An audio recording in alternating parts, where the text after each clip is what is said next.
सांगली स्थानिक गुन्हे अन्वेषण शाखेची मोठी कारवाई। जबरी चोरी आणि घरफोडी करणारा सराईत आरोपी जेरबंद। 8 गुन्ह्यांची उकल करत 8.5 लाखांचा मुद्देमाल हस्तगत।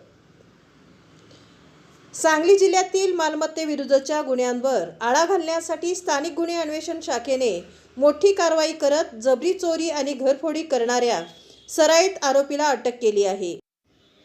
करण उर्फ करंज रज्जा शिंदे, वय वर्ष 19, राहणार हुबालवाडी, तालुका वाळवा, जिल्हा सांगली असे अटक करण्यात आलेल्या आरोपीचे नाव आहे। 12 मे 2026 रोजी देवराष्ट्रे, तालुका कडेगाव येथे पहाटेच्या सुमारास एका घरात घुसून कोयत्याचा धाक दाखवत महिलांच्या अंगावरील सोन्याचे दागिने जबरदस्तीने लुटण्यात आले होते। या घटनेनंतर पोलिसांनी तपासाची चक्रे वेगाने फिरवत आरोपीचा शोध सुरू केला।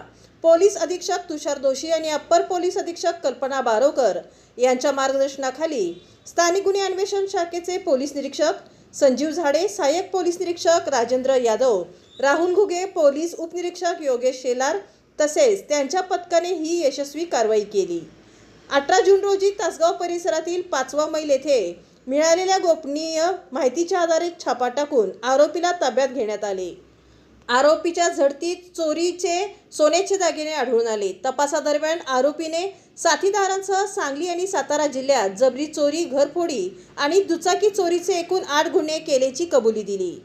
या कारवाईत पोलिसांनी 55 ग्रॅम वजनाचे सुमारे 8 लाख रुपये किमतीचे सोन्याचे दागिने आणि 50,000 रुपये किमतीची स्प्लेंडर मोटरसायकल असा एकूण 8,50,000 रुपयांचा मुद्देमाल जप्त केला आहे।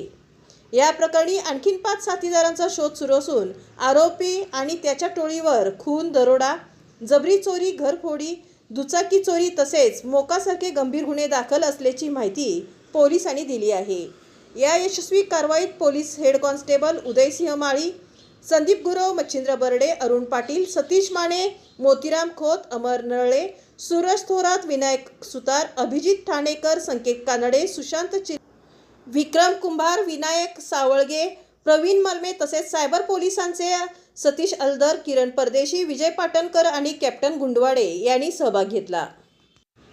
सांगली स्थानिक गुन्हे अन्वेषण शाखेच्या या धडक कारवाईमुळे परिसरातील चोरी आणि घरफोडीच्या गुन्ह्यांचा उलगडा झाला असून फरार आरोपींचा शोध सुरू आहे।